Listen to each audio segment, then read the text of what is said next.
going on, everybody? This is David Brooks, the Cadillac Counselor, coming at you to tell you a piece of my mind. And today we have a Senate candidate that is running, and his name is Brian Frydenberg. Frydenborg. Is that correct? Correct. All right. Frydenborg. That is correct, sir. All right. I'm Thank you, horrible. David I Brooks. don't, I don't want to mess it up because I want you to have the best chance. I will tell you one thing that this is going to be a major election coming up. We have a really big presidential election, and there's a lot of seats out for grabs, and the House and the state and the Senate is going to be a very major aspect in how these laws and policies are being made. And so I don't want to waste any time because I want to know a little bit more about Brian. So Brian, tell me a little bit about yourself. I'm originally from the New York area. My whole family comes from New York City. Um, my grandparents on my mom's side came over about 100 years ago during the Irish Civil War period when they were finally getting their own state. But it was this traumatic period where it was civil war and the end of 800 years of British and English imperialism occupation. My grandpa did really well on all his tests in school, but there was just so few opportunities for, a poor Irish kid down in southwestern Ireland. And they got on a boat at a time when that was still pretty dangerous and you could get really sick or whatever would happen. And they came over 100 something years ago and they were proud to try out the American dream. It was still a tough time. We didn't have it nearly as hard as Black folks and some other folks had in the country, but no Irish need apply signs were everywhere still back then. And he had to fight hard and work hard. He ended up fighting in World War II with Patton's army in Europe to defeat fascism. Here we are now trying to defeat what I would say very clearly is a fascist threat from Trumpism at home, but also Putinism abroad. I think the fate of Ukraine and America are tied together in many ways, especially since Trump really dragged Ukraine into the politics of what's going on in a bad way. But so I care very deeply about this country. I respect my roots, and I also respect the struggles of people like mine and that have been harder than mine. And that's what's beautiful about this country is that we can support each other and we can become like a family, but there's too much division with all that. So for me, I was really affected by 9/11. I was a sophomore when that happened in college, and I realized that I cared so much about New York. It just represents so much of what's beautiful in this world. Anybody being able to get along with anybody, living side by side, living in peace, and making it happen. And so that really affected me, and I decided I really wanted to be part of fighting against those types of forces. So I embarked on a career in public policy as a journalist, as an analyst, as an academic over the next 2 decades, really looking at all types of issues, domestic and foreign. I'm really the only candidate with any serious foreign policy experience here. I lived over 5 years in the Middle East as a reporter and a consultant there. But I've looked at very detailed aspects of policy and kind of came up with some of my own policies and ideas over the years to the point that I've been attacked by the NRA. I've been attacked by Russian trolls. The head of RT, the main state-run Russian propaganda news outlet, I just found out has blocked me, for example, on Twitter. But so has this guy Tom Fitton on Judicial Watch, who spends his time always going after the Clintons and Obamas and Bidens, and he's actually one of the unindicted co-conspirators in Fannie Willis's case in Florida. So right wingers or trolls on the Russian side, like these are my enemies because I just want people to be able to get along. I just want the truth. If you have a disagreement with something, we can have an honest disagreement. What Republicans do today, what they're doing in these hearings, what the Russians do, it's not like that. So I've had almost 2.5 decades of high level academic, public policy, political experience working on campaigns, working, as an intern with at one point Joe Biden, but also different organizations, people at the state house in Massachusetts, uh, working as a contractor for USAID, Department of Education, Department of Justice Office of Violence Against Women, an NGO over in the Middle East, various projects and groups over in Jordan, Israel, Palestine. If you want to ask anybody about Israel, Palestine, I'm your guy. So I think I bring a depth and level of breadth to my experience that I don't really see in the other candidates who are very good at different things that they've done, and we can get to that. But I think there aren't enough policy experts, the type of people that write the legislation for the congressmen and senators. Maybe we could have more of them, cut out the middlemen. It's not that I don't need any input from anybody else, but I'd like to see more of those types of people, fewer lawyers, for example, fewer businessmen. I think we can have different types of experience and weigh them against each other. And I think, my 2.5 decades really dealing specifically with national level issues as they go through Congress and the way they work at the national governmental level and the international level. I think that deserves to be put into the same discussion as David Trone's good 5 years in the House and Angela Alsobrooks' very distinguished longer career at the county level. I think we can have a discussion over which type of experience is the most relevant to the Senate and who has the most of it. So I mean, look, between there's a couple people running that are in the forefront. Um, it's going to be hard to go up against Hogan. Um, Hmm. and he has his own little firepower that is going to stand on its own. So, what makes you the candidate that will give the best run for the Democratic Party? So I'll be honest, there are certain people, if they ran, Jamie Raskin, Steny Hoyer, for example, who have been doing this for a long time, are really good at it, I'd feel very confident about, and I probably wouldn't be running. And what worries me is I just don't think we have our best possible options against Larry Hogan. And I don't think David Jordan or Angela Alsobrooks are bad candidates, but are they good enough to beat Larry Hogan? And if we can believe credible polls, which we usually can, they're usually not way off. I mean, we have one poll where tied or losing by a fair amount, or both losing by a lot, and that's the more recent poll. So I think one of two things needs to happen, and it hasn't been happening. We have to have a primary process that's going to forge these two frontrunners, to really challenge them on their weaknesses, push them to explain themselves and justify themselves, and not just be asked softball questions, but really, really address their weaknesses so that they are better candidates at the end of this primary and better candidates to face Hogan in the general. Or we do have to think about a third alternative. And the reason I think I could be that third alternative is that I'm exciting because I'm younger. I'm 42. I'm 11 years younger than Angela, and I'm not knocking David for his age, but because she's talking about him being, oh, he's an older, we need young. Well, I'm 11 years younger than she is. I think I have a better ability to connect with younger people and get them excited about this race. I think my 2.5 broad decades of national level issue and international issue experience as an academic, as a journalist, working with government agencies, working on policy issues for that long, I think it stacks up favorably against David Trone's good 5 years in the House. When you go back before that, most of his career while I was doing this stuff, all different types of work on national and international issues, he was focused on his wine business. That's not to fault him for that. There's nothing wrong with that. But he was mostly a businessman until he just became a congressman 5 years ago. Angela also Brooks has done some very good work as a state's county assistant attorney, or state's assistant attorney, state's attorney for Prince George's County, and now as county executive. And what she's done there is very important. And I think that, I think it's a stretch to think that most senators could run a county. It's a very different type of set of responsibilities. It's a different environment. It's just not transferable, I think, in many ways, for a senator to just show up and be able to say, oh, I can run a county. I don't think so.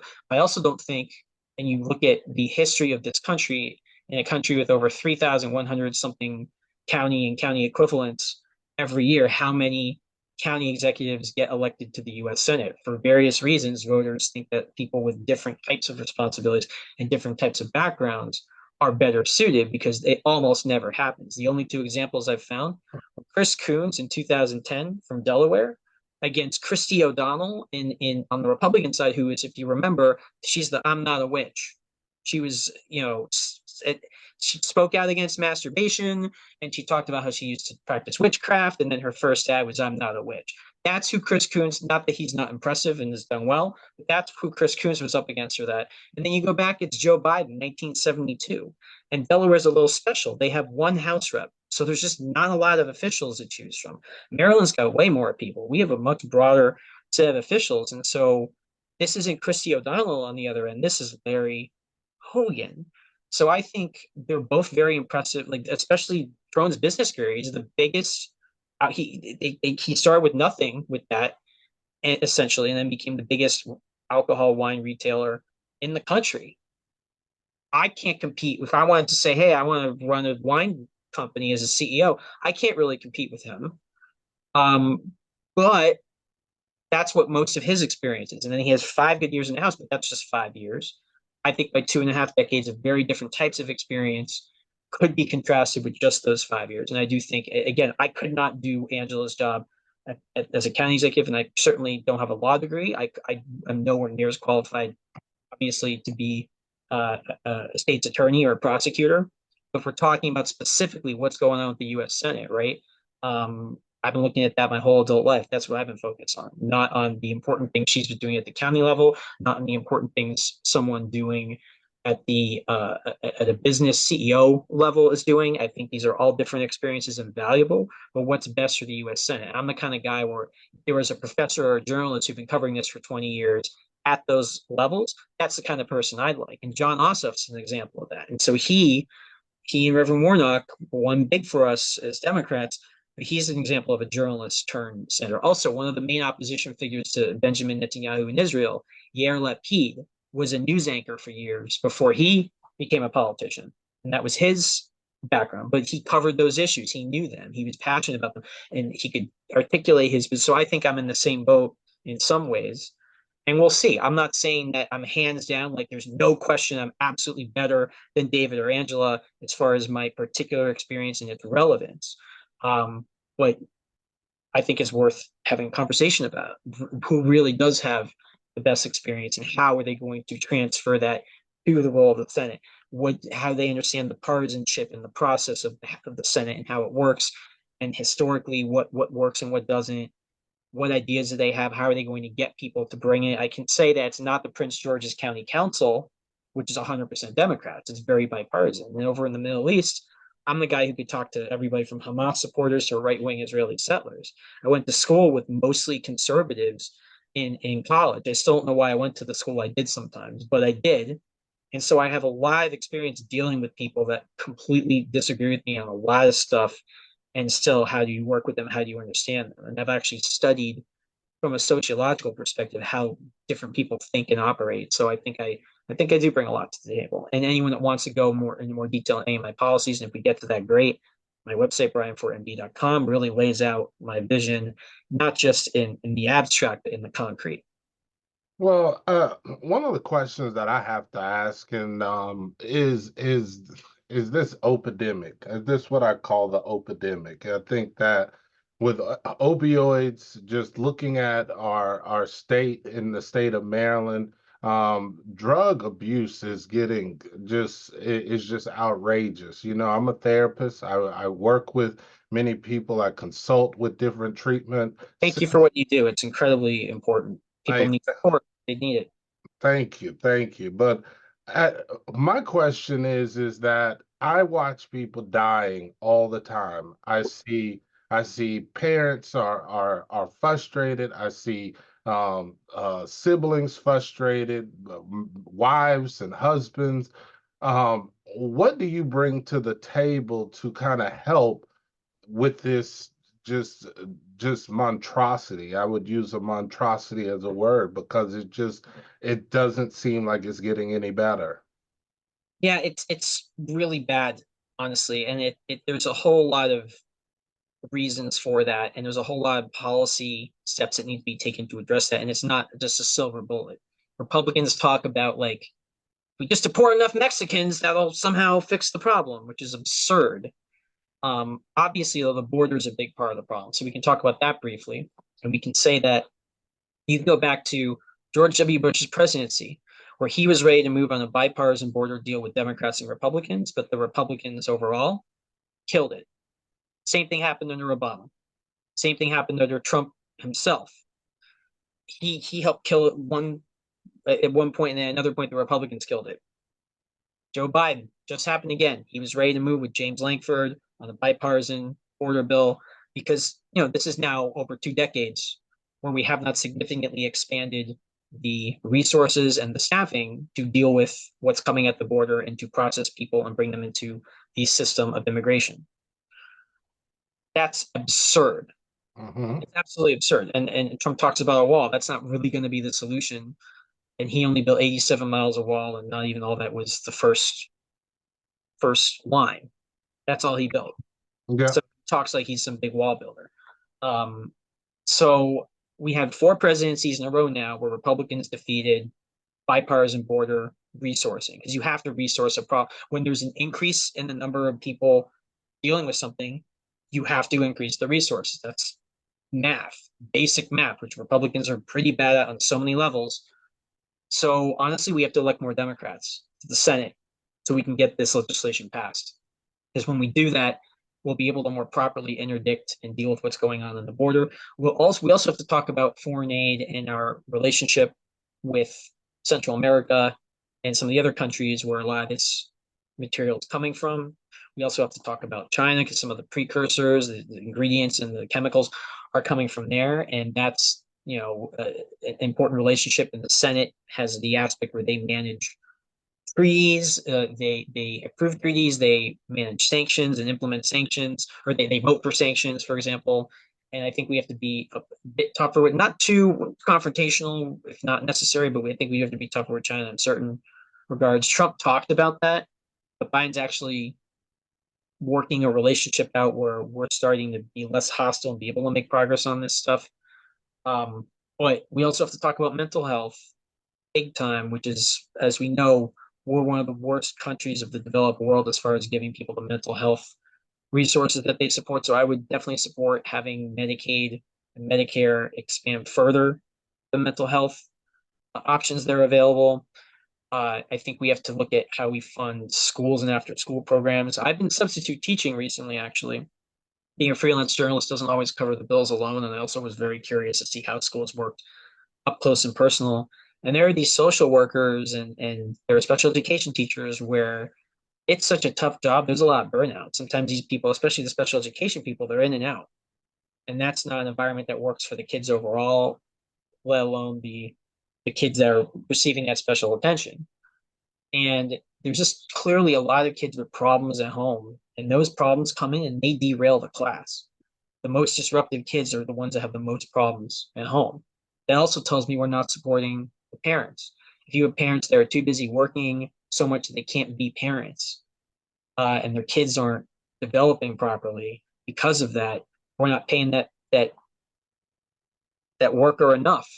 And these workers sometimes, even if they're working full time or two jobs, they still need government benefits because again, they're not being paid enough. It's like we're subsidizing places like Walmart so that they can pay their employees less, and we end up covering up the slack, picking up the slack when they can't do what they need to do. So, like Hillary Clinton said, it takes a village, right? It takes a village to raise a child. So, if we're not taking care of families and giving them the programs and support they need, if we're not doing that with schools, if we're not doing that with mental health, if we're not doing that with keeping neighborhoods and safe, because obviously there's a huge problem with policing in this country. I think anyone with a brain knows that. And it's not about defund the police, it's about retrain the police, like from the ground up. Their whole approach has to be rethought, and we have to just get a completely different approach to policing. Community policing, for example, in Camden has worked very well, but that's a model that's not copied enough throughout the country and the region. So I think we have to look at a lot of these programs and find ways to fund them better and more effectively with federal money. That's something I would be able to do as a US Senator. But it's not just the border, it's not just about crime. It's really about supporting parents and children and teachers. Because that's really the next, like if the parents are getting the support they need, they can better support their kids. If the teachers are getting the support they need, they can better support the kids. And if we're funding border patrol and if we're retraining law enforcement, that's a big, because those are all the main kind of nodes for the path of the opioid problem, and then the people who have to deal with it. I Um, think that also the border, a couple things you named, I believe are on the front end.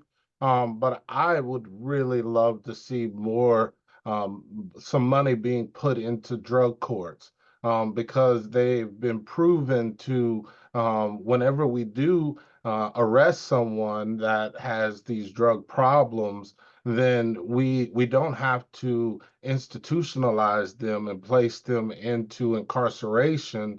We can ultimately help them get jobs, get their lives back together, but still keep an eye on them from the judicial standpoint, but also still give some solutions to the addictive parts of the brain, and then create a pathway for them to be less of a harm in our public community. Well, one thing I think that we could to facilitate that is have the Department of Justice really start looking at awarding grants to different approaches. I don't think any nonviolent drug offense should end up in prison.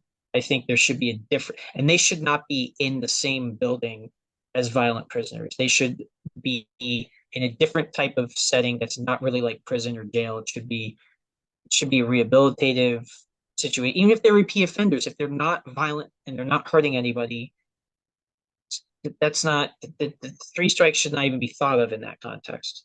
So I think we need to have a different way to approach this, and we should have a separate penal system. And shouldn't even be thought of as penal, but I mean that's where it goes. We need, like I said, it should be a real bit rehabilitative system. I mean, they should all be really rehabilitative, even for violent criminals, but in particular, we should have a separate path for nonviolent drug offenses that focuses on treatment and support and getting these people to be more productive members of society. I don't even agree with the level of punitive aspects for violent criminals. I don't think that even terribly helps. But that's a whole nother conversation. But just in terms of nonviolent drug offenses, we really should be encouraging as much as possible. So what I would try to do is write legislation to authorize the Justice Department to have a massive grant program where they will award states and localities that want to have a different type of system like this, like I just described, to separate these people away from the violent criminals and have them treated in a totally different way than the rest of there's white collar criminals who aren't violent, but they're ripping people off. These are people who are just addicted to drugs and are harming themselves. They're not hurting other people in that sense. Their addiction can hurt other people, that when there's interventions, people say you hurt me this way and that. These are not people who are doing something to other people and hurting them. They are just using drugs illegally and they're hurting themselves. We should have anybody that fits into that category in a different type of system that doesn't really exist now, and we can definitely encourage the development of that with grants to state and local police departments and mental health and whatever department, because it's different. Each state and locality is organized a bit differently, but whichever department should be dealing with this or wants to, and to have if anything, we could create a new department maybe and have that just completely taken away from the criminal justice system and don't even have it. Yes, it's a crime and it will be dealt with in the sense that it's a crime, but not in the way other crimes are dealt with. You were talking about on your website. I was perusing, and you had a little article on there that was kind of talking about how you kind of I would say approve that Biden withdrew people from Afghanistan, and you were saying had a good thought, and but there is also a counter to that, and I just want you to explain kind of your mindset of why you feel what Trump did. I mean, at that time, how did it hurt America? Yeah, definitely glad to field this question because again, Ben Cardin was a leader on international affairs, not just national affairs. I think the person that replaces him should have some gravitas and experience when it comes to this type of stuff. He wrote the Magnitsky sanctions bill with John McCain. This pissed off Putin so much. This is what he sent his agents to Trump Tower to talk about when they were offering dirt on Hillary Clinton with Paul Manafort, Don Jr., Jared Kushner, okay, in Mhm. Trump Tower. And they were saying, we're going to give you dirt on Hillary Clinton if you give us relief on these sanctions that we really don't like. It was those Magnitsky sanctions co-authored by Ben Cardin. So I don't want to put somebody in there that doesn't really have much to say or a whole lot of background in international affairs. I think we should have that. So when it comes to the situation in Afghanistan, I have to give Joe Biden a tremendous amount of credit. because I was wrong and a lot of the rest of us were wrong. In graduate school, I actually wrote a mock memo as if I was General McChrystal, arguing to Joe Biden, we really need the surge. We really need to do a lot more. We have a chance to. And the thing that I didn't realize, and that we many others didn't realize, it's respectable and honorable to want to keep to try to stand by our Afghan allies, and I don't fault anybody for that. We had already screwed things up so badly at that point that it was already not going to work out unless we tried something that was going to be so expensive in resources and treasure and blood that no president in the public would support it. And so Biden realized he argued against the surge and he lost that argument. Obama ended up going with the surge, but he was against it. And I look back now, he was right. He realized it wasn't working and it wasn't going to work. And by staying there, we were creating bubbles and zones of stability where women could go to school and wear their hair down and have salons. And there wasn't this backwards medieval Taliban regime. But if you go went out into the countryside, it was either back and forth with people being caught in between, and that meant a lot of people dying.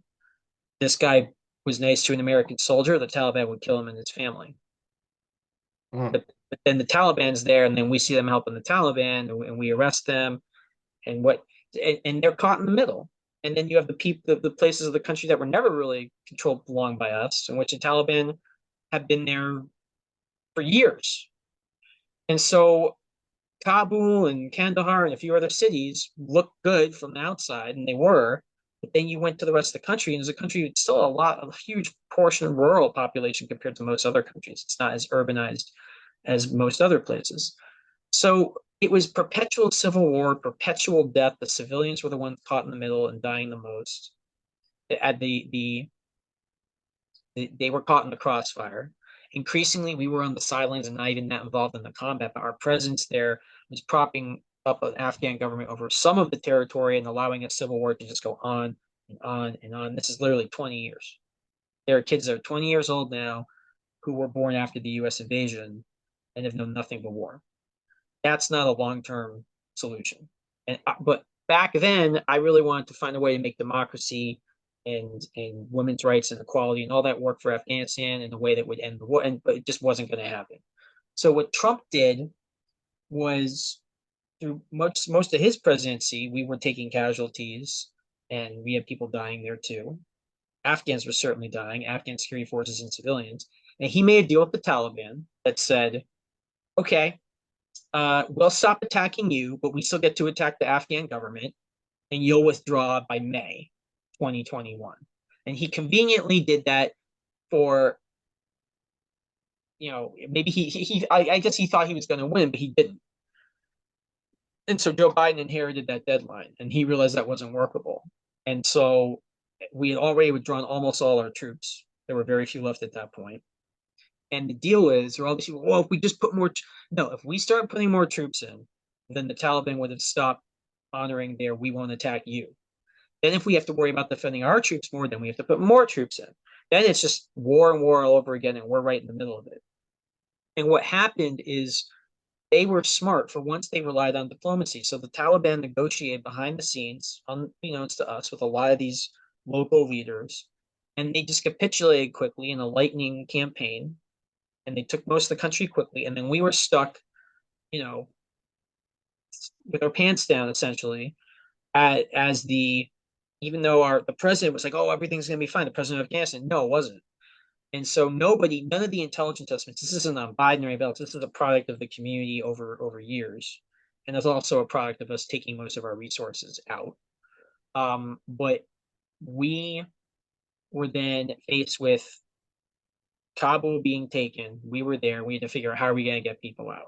And in less than 2 weeks, we got 120 something thousand people out when they were saying maybe we could get 60. That was the number being thrown out at the time. And we only, as sad as it was, and think about several thousand other US troops who died in the past in this same war, if you told me we were going to go through this and only lose 13 soldiers killed, I would have said that's ridiculous. That's way too low. There's no way it's going to be that low. That would be a miracle.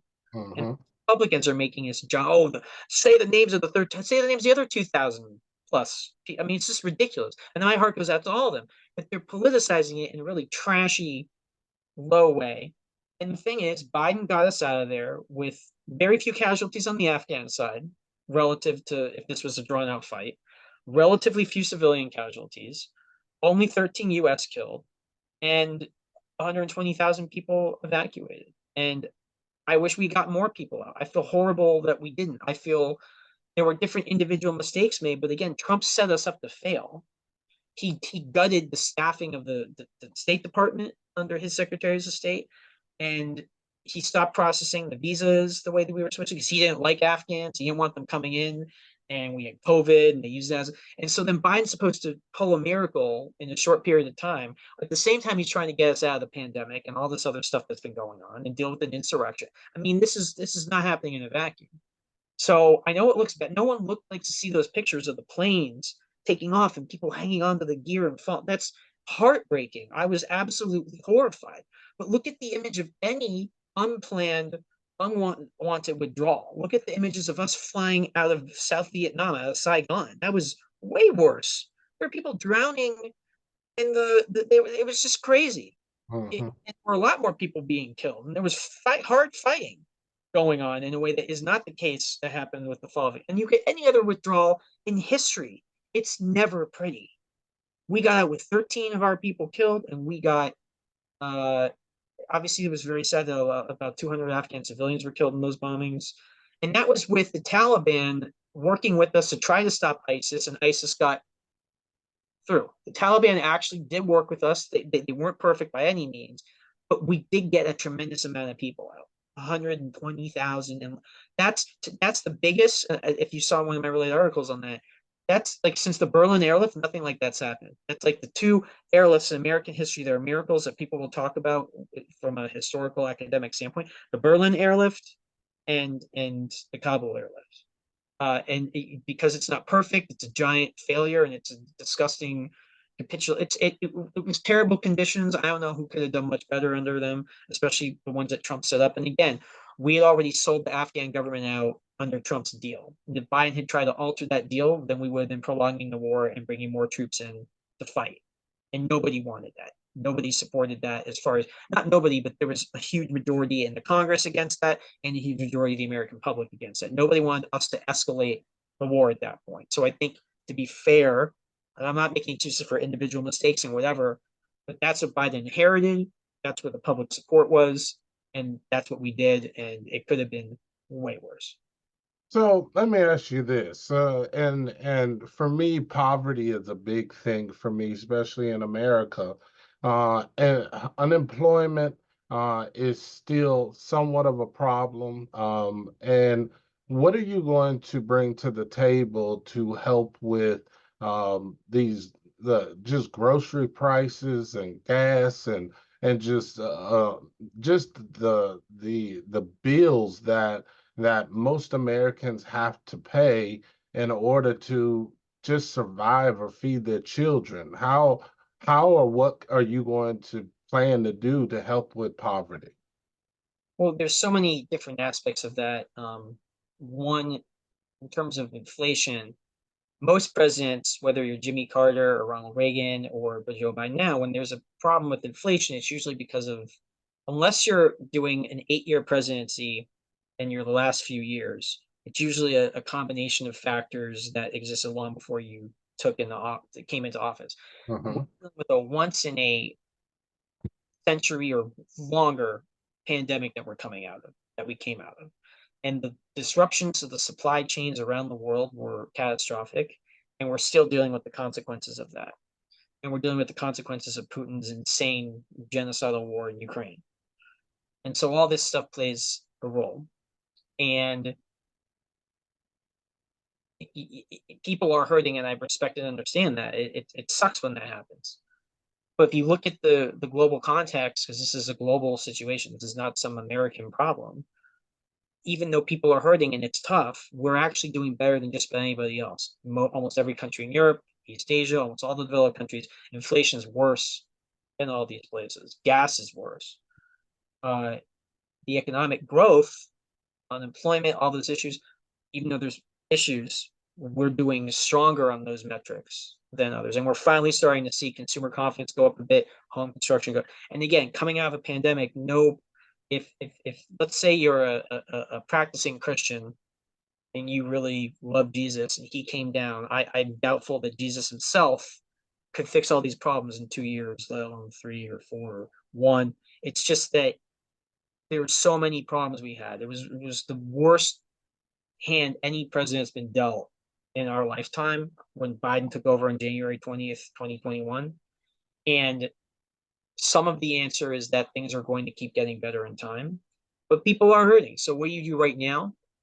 I think we definitely need to get this minimum wage up to $15 an hour, maybe have it phased in a little more slowly in some of the most rural counties, but still, and it's not just $15 an hour, it's then have a cost of living and inflation yearly increase. So it doesn't stagnate as prices and everything. Like there has to be an increase permanently going forward every year related to cost of living and inflation. So that would help a lot of people because a lot of people are still working minimum wage. That means you're paying more in the Social Security. That means you're paying more taxes. So there's more money going in the system, but they're getting more money. And if they're paid more money, then they're able to spend more on things they need. They don't have to apply for SNAP or welfare as much, and that's less strain on the system. And I think we also have to look at the tax code to encourage companies to pay a bigger portion of their profits in salaries by paying their workers more. So they would get a tax cut for that, but they take a lot of it and they put it towards CEO salaries and bonuses, then we can penalize them with a tax increase. So it's like you pay your workers more, you get a tax break, but you don't, and you reward the wealthiest people in your company, you'll get taxed more. And I think you can see a redistribution of wealth in terms of corporate profits going more into their workers that way. I also think you could look at wage ratios. I think there needs to be a certain limit because you look at what other countries do. The CEO makes certain amount times the janitor. In our country, it's so much more out of whack. So I think we could come up with some kind of reasonable, not terribly, still you could be pretty filthy rich and do really well if you're a CEO, but there's a certain excess in our culture that we need to curb. And then I also There's a think, lot of companies that are closing though. Like I was looking at a list the other day, and I mean, a lot of our big like Lowe's, Home Depot, Sears, J.C. Penney's. I mean, there was a long laundry list of companies that are closing, and I don't know if the minimum wage is because even if minimum wage goes up, if there's a lot of companies are closing down, then it's going to lend to mom and pop stores that are stretched to the because I know I own a company and I've been stretched, with trying to increase the salary of my employees, plus looking at just all of the things that I have to pay, and all of those increases are coming also. So there's a lot to it, and I do understand what you're talking about. But is there a way that you think is going to promote these people to really spend the money instead of hoarding it? yeah, I mean that's I do think the tax code um rewarding paying employees more and penalizing paying CEOs more. I think that's one step, but I think you raise an incredibly important point. And I actually used to work at Barnes and Noble a lot through grad school, and before that was my first job.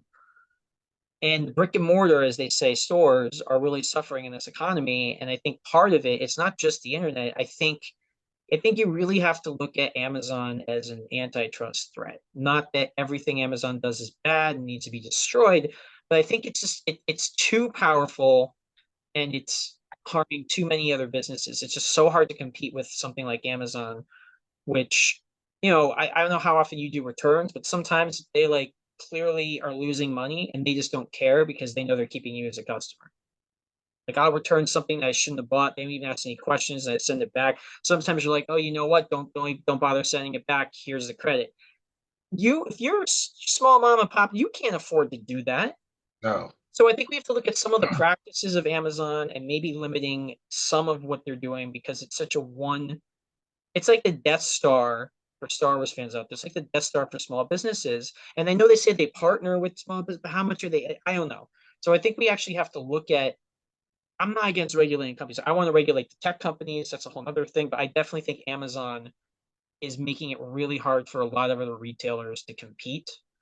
Walmart as well, the way that they're very, very anti-union and that type of stuff, I'm not quite sure. I'd have to look into more of how labor law works, but I've never really liked the way Walmart treats labor. And I think I think we also need to support organized labor more as well. But Amazon, I think for a lot of the types of stores you're talking about is a real problem.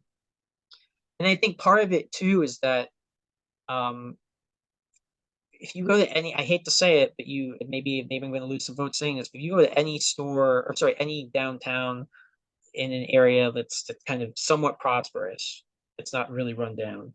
There's just too many of the same things everywhere. There's just not enough. There's too many restaurants that are serving the same. It's just they can't all succeed, and they're all employing different people. And instead of like having all these people that they're employing part time, I think it might be. And some of these people are working at the same type of places across town.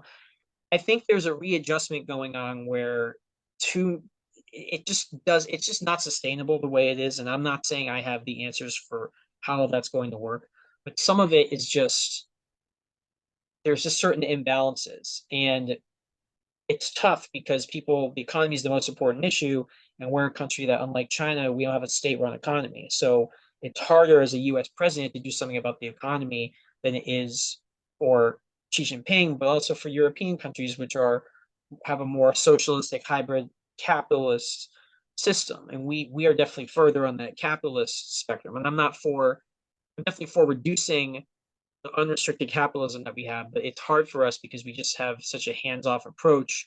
Even some of the measures I talked about, they still haven't been done yet, and it'd be a fight to get some of those done. But I do think tax cuts, Republicans like tax cuts. So I think there's a good way to be able to get some of those passed, especially encouraging more pay to workers and rewarding employers with tax cuts when they pay their workers more. I think that could go a long way. But you're right, man. There's no easy solutions to any of these, unfortunately. No, but I tell you what, there was one part of your website that I looked at that really interested me, and that was some of the reform that you were looking at with student loans. I really wanted to know more about that because that was very interesting. And actually, this is one of my simplest policies in the sense that I have had loans out for many years, and I have some loans where I owe more than what I borrowed in interest. Like the interest alone has exceeded the amount that I was loaned. Yep. And to me, that's absolutely absurd. And disproportionately, African Americans are stuck with loan debt for all types of different reasons. But that's nuts. And so, you know what? If you're a loan servicer and you are going to get 50% of the amount you loaned in interest fees, that's a pretty good deal. Yep. I think that's enough. I think once you hit 50% of the principal, that's it. It doesn't require a whole lot of details to get further into that. It's once you get to 50% of the principal, you're not paying any more interest. And what about credit cards? And so credit card, yeah, well, for me, like I've been struggling with my own credit card debt, and I just think it's absurd. 30% is just a lot, and it technically could be a lot more than that, 29.99. But technically there's no limit, but 29.99 seems to be the sweet spot where a lot, but it's just too damn much. And you know what? 19.99 is not low. You're still gonna make a lot of money, but how much better would so many people off with a 19.99? Like it can't be 20% or higher. I just, the credit card companies, JP Morgan Chase, well, so they're all making tons of money. They're fine. We're not saying you can't charge anybody interest. It's still too damn high for a lot of people, but it's a lot better. So I want to cap that credit card interest at no, not 20% or higher. Can't be 20% or higher. And I also think rent. I mean, I have not owned a home yet. I'm excited to be able to do that someday. Almost all my money goes into rent and credit cards. Well, why are we giving homeowners a tax deduction, new homeowners. Why people who are stuck renting and who's helping them? So what I say is there's some I have a whole detailed set of I have the whole provisions, all of them laid out. The main ones are for my renter's tax deduction. You take the median rental price in your county, and you can, if you make 50,000 or less, you can deduct 100% of the rental cost, and 20% of it will come back to you as a refundable tax credit. If you make 70,000 or less, 65% of the median rental price is deductible, with 10% of that as a refundable tax credit. That will mean a lot more money for struggling renters to be able to put that money into covering other expenses, maybe paying down credit card or something else, where at least they're still paying the rent, but they're not paying taxes on it. I got you. And they can get to home ownership much sooner. That's a big problem for Gen Z, millennials, and African Americans have been totally screwed over as far as home ownership and land ownership, and people don't know their history. I'm sure I'm assuming you do, but like, people act like, oh well, they didn't work in this. They built Tulsa into this amazing community of wealth and prosperity, and it was destroyed by terrorists and the local government in 1921. Like, African Americans have been treated so unfairly with the way they've been able to not pass on land and home ownership generation to generation, and white people and other immigrant groups and even black immigrant groups from other places are able to build on that generational wealth with home and land ownership. But African Americans, since Reconstruction, have been screwed over on that.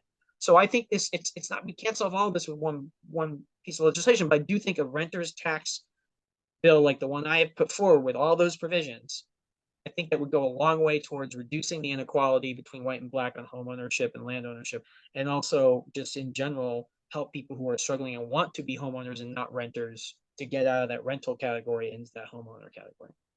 So if you By the had way, I'll one, point out that I don't see anything like that coming out of David Trone's or Angela Alsobrooks' websites or anything that specific. well, thank you for bringing that to the table. If there was one thing that you would like to do, when if you made it to Senate, what would that one thing that you just hands down, I have to leave my imprint in this way, what would that be? I think first and foremost, we have to recognize that this is not a normal election cycle. Democracy really is on the ballot, as Biden has said. We are facing the worst threats to our constitutional democratic order, to our republic since the Civil War. And it's from within and without. It's Trumpist, MAGA, insurrectionist fascism here at home, and it's Putin's brand of fascism abroad, and they are allied with each other. Let's not pretend that's not the case. And we have to stand up and protect democracy, meaning the right to vote, meaning free and fair elections, meaning putting down, defeating, prosecuting, and punishing insurrectionists. Or this is going to happen every 4 years, and we're going to turn into the late Roman Republic. And that didn't end too well from it. They had a functioning republic for about 4.5 centuries, and then they became the Caesars and the dictators, and it happened in just a generation.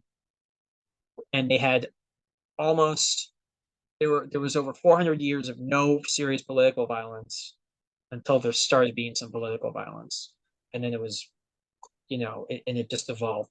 And so the most important thing we can do right now is to preserve, fight for, and protect and defend democracy and the Constitution. And this should not be Republican and Democrat, left or right. It's got to be everybody who's not Trumpist, MAGA insurrectionists against Trumpist, MAGA insurrectionism.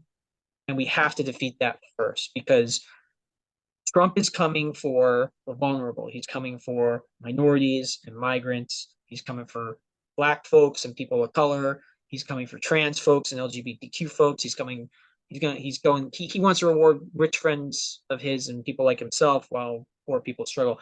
Like, all those things combined, suppressing the right to vote.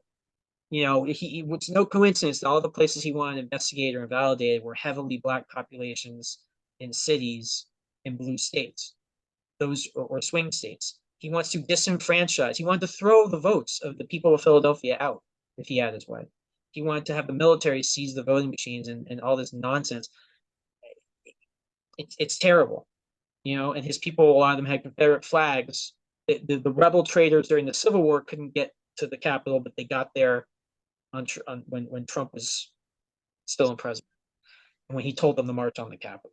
So if we can't defeat the fascist insurrectionism here, all these issues we're talking about, it won't matter, because the way the Trump fascist program works is there's no fairness, there's no rule of law.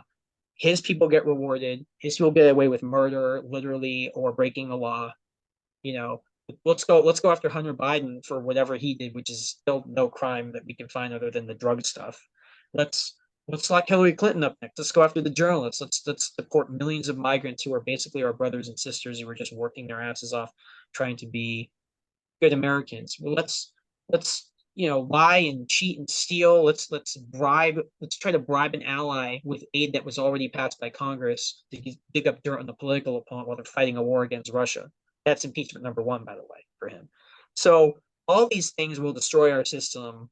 And when we're talking about trying to protect people from gun violence or fight systemic racism or fix our schools or retrain the police so that they're not abusive or ineffective or grow the economy to help working class people. This is not what Trump is focused on. He's focused on maintaining power and rewarding those who put him into power.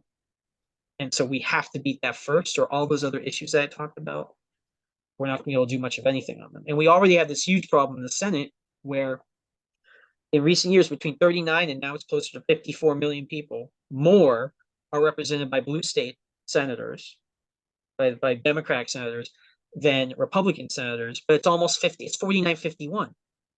And the gap is over 50 million people. It's so imbalanced. So one thing I want to do, Angela Brooks and David Trump both said they wanted to get rid of the filibuster. That's too risky. Let's say Larry Hogan wins and the Republicans have 51 seats, not the Democrats.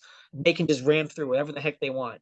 I want to keep the filibuster, but bring it down to 55, win just 4 more net seats, expand the Supreme Court by 4 justices that Biden would appoint, and then have DC and Puerto Rico as states with the new Supreme Court not blocking DC statehood. Now, all of a sudden, we have a more balanced Senate that's less overrepresented by rural white folks and is more fair. And the House gets a few more seats in urban and Latino areas where it's better representation than, again, rural white folks being dramatically over and unfairly represented. So I think that would help a long way too. But yeah, we've got to preserve democracy, and the Senate is really the biggest battles are going to be in the Senate. So why would somebody vote for you out of all of the other people? What makes you when people go to the ballots and they go to check off and they're looking at names, why should I stop at yours? So if it's against Larry Hogan because I'm a Democrat with good ideas and policies, that even if he's a good guy with some good ideas and policies, mine are going to help more people and be more generous. And I'm going to be voting less with Trump. I know I respect Larry Hogan being anti-Trump to the degree that he is. He's not MAGA. He's not a fascist. He's not an insurrectionist. But he'll be voting with those people a lot of the time. We don't want someone voting with them that often. I don't want the Joe Manchin of the Republican Party. I want a Democrat and a good Democrat. So I'm a good Democrat, number one.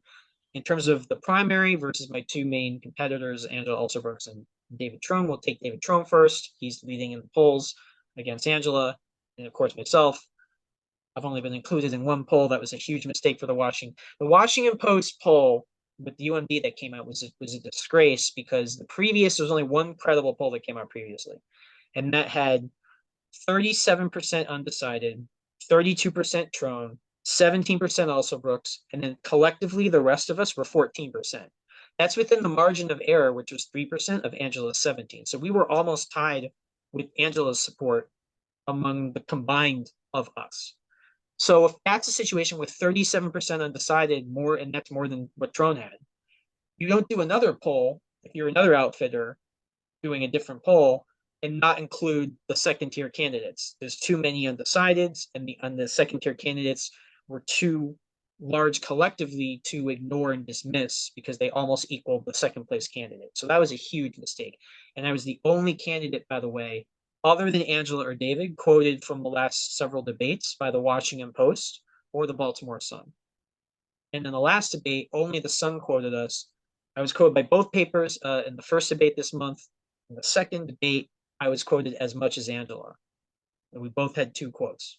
So I can hold my own. These other people are not that serious in terms of the breadth or depth of their experience or in the answers that they're giving or in the ideas that they have. You can contrast what I say at these debates.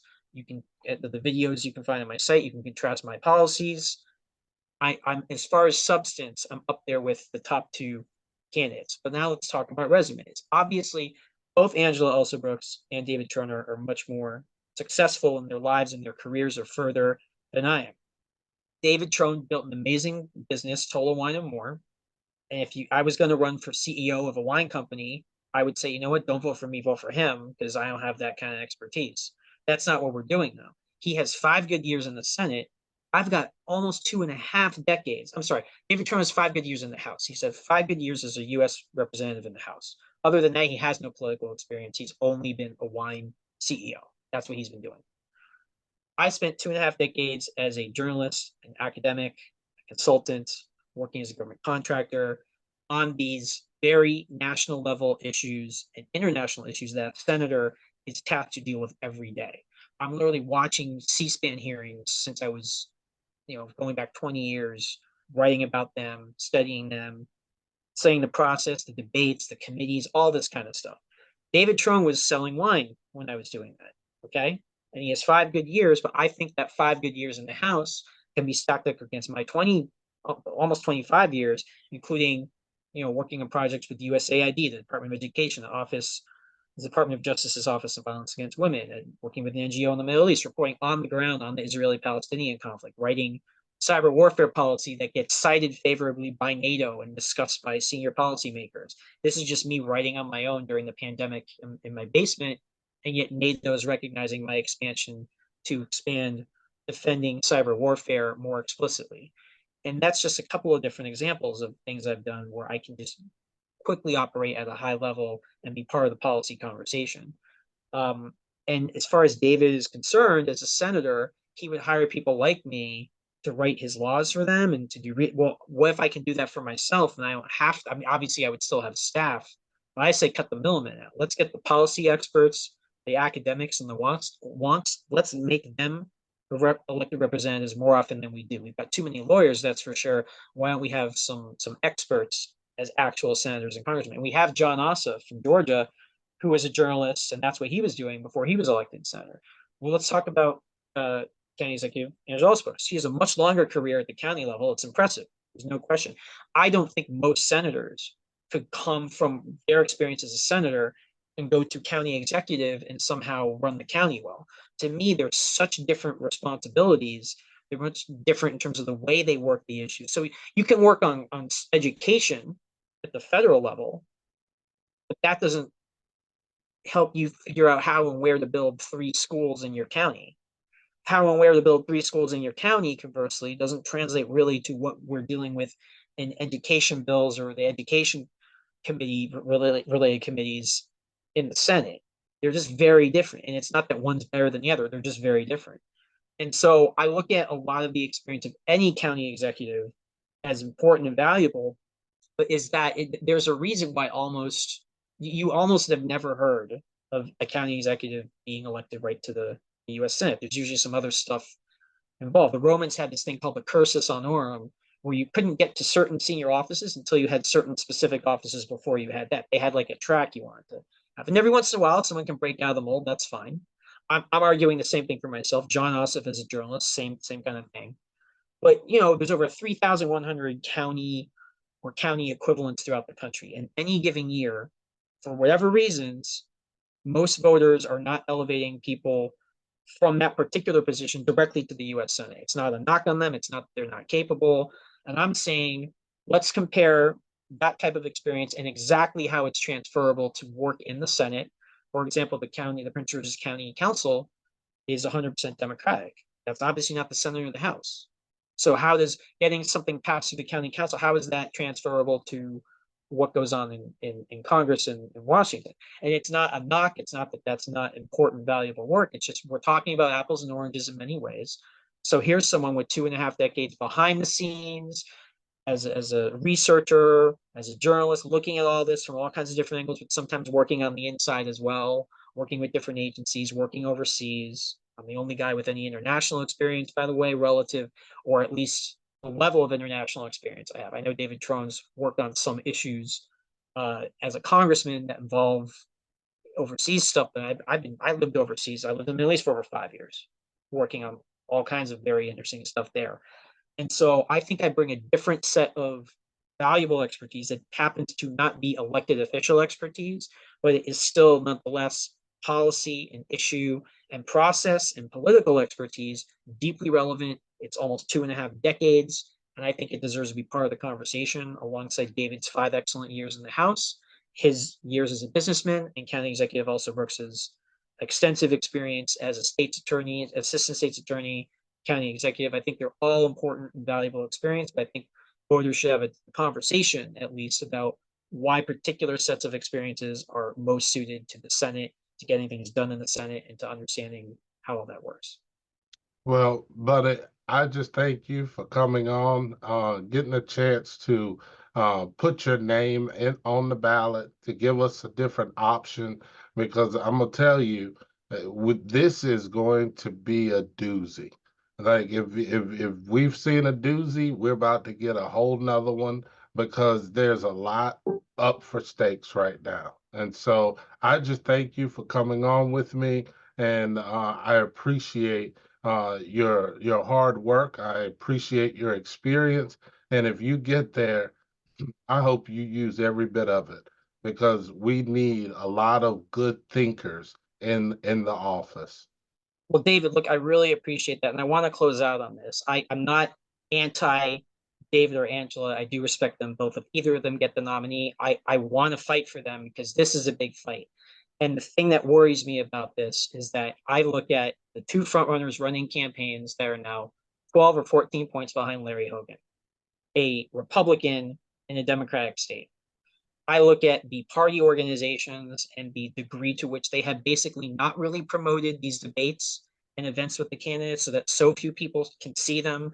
There still isn't even competently put together recordings of a lot of these put online. There's a candidate that's been making his own videos, and those are the best videos. When they actually try to put something out, it's like screwed up or you can't hear the audio. Or in the case of the last debate I performed at, the New Psalmist Baptist Church literally has a recording because they were the hosts and they're refusing to release it to the public. So I don't know what's going on, but with the party organizations and the affiliated organizations that have been putting this together, they're not getting the job done. And then the media, this is where I think you, especially the local press, when there was the second debate, I was looking at what was going on, and so were outlets that were covering a missing pet, a restaurant fire, a traffic accident, fraternity hazing, and not the debate. This is a primary debate for the U.S. Senate for the Democratic Party, and there was literally no. I'm coming out with something tonight because I also am a journalist, but there was literally no press coverage of the third debate that was last Thursday night. No, it was last Thursday in Baltimore. There was no press there, or if they were there, they didn't write anything or produce anything. So we have the top two candidates are failing against Larry Hogan right now. The party and its allies are failing to create an engaging process that is pushing and challenging these candidates on their weaknesses and getting them ready to face Larry Hogan, because that's what we need. And the press is not covering anything the way near where they should be. And so what I want to do, I want to light a fire under the ass of this whole process. I can be the guy, and I'm the only person capable out of the second tier of Democratic candidates to really engage on the issues with the top two frontrunners, to push them to be better in addressing their weaknesses, because Larry Hogan sure is going to push them on them, and people want to pretend they don't have any, or, oh, let's not talk. No, that's not how this works.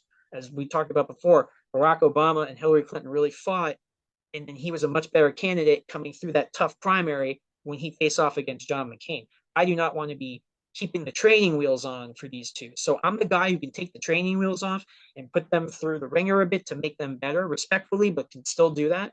Or maybe I can actually be that third alternative. And that's the range I'm offering. But let me be the person that at least is going to make this a primary process worthy of taking on Larry Hogan. Because right now it's just not. And so I don't want to lose this seat. And I don't hate Larry Hogan. It's not about him. It's about keeping Republicans out of that seat and keeping MAGA fascism at bay. There's just too much at stake. And they're going through this process as if everything's fine. 12, 14 points down. I'm sure, I'm sure it will be. I'm not sure about anything.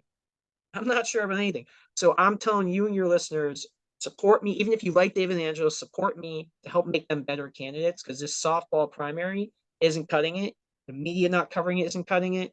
Their campaigns don't get it right now. And we need to change course, or we are going to have a very good chance of losing to Larry Hogan. So that's why I'm here. That's why I believe in this. And whoever's a nominee, I'll be behind them 110%. But we got to do better between now and the primary. Early voting's in less than 5 weeks, and the primary is less than 7 weeks away. And Well, most people can't find one debate online with good quality recording of us talking about the issues and taking questions. You can't find it. What is going on, right? So, well, brother, thank you for doing what you're doing, because you're stepping into that void. There shouldn't be a void, but you are. Well, I will make sure if I can, I'll get Larry Hogan to come on and tell his side of the story. I'll get Trone and everyone else, and Miss Osbrook, I'll get her on too if I have to. If it's the only way to get all of the voices on one platform, I will do what I have to do. They'd be foolish to not take this up, because they need to be more transparent. They need to be doing in-depth interviews, not 3 minutes or 5 minutes or just a little Twitter, YouTube like segment. No, they need to do these types of interviews. Well, thank you very much for coming on, and I appreciate it. Thank you. You are serving the public good, and you're doing what the parties and the media have failed to do. So it's very important, and I owe you a great debt of thanks. So do the voters of Maryland, and I will be promoting the heck out of this once you post it and trying to get as many people to watch this as possible. So I really, really, it's inspiring when people like you are doing this, but there should be a more official. So it's like, but when you Google in-depth interviews with the kid, you're the first one that's going to come up, because there is nothing else, really. Well, I will make it happen. Thank you, Thank you. David. Thank you so much. And Appreciate you. oh, Brian, all of you can learn more about my candidacy. Brian for the number four MD.com, BRIN for MD.com, and my news website with a lot of other good stuff, realcontextnews.com. I need to buy some more signs. Feel free to, anyone wants to can donate. If I had the millions of dollars that my opponents had, you all would have heard of me already. I don't know what they're spending their money on and being down 12, 14 points, but I'm telling you, if you fund me now, if you support me now, I will have a big effect on this race, and we as Democrats will be better positioned to win in the fall. And Larry Hogan can be a nice guy, just somewhere, not in the Senate, somewhere else. Thank you very much, man. Thank you, sir. All right.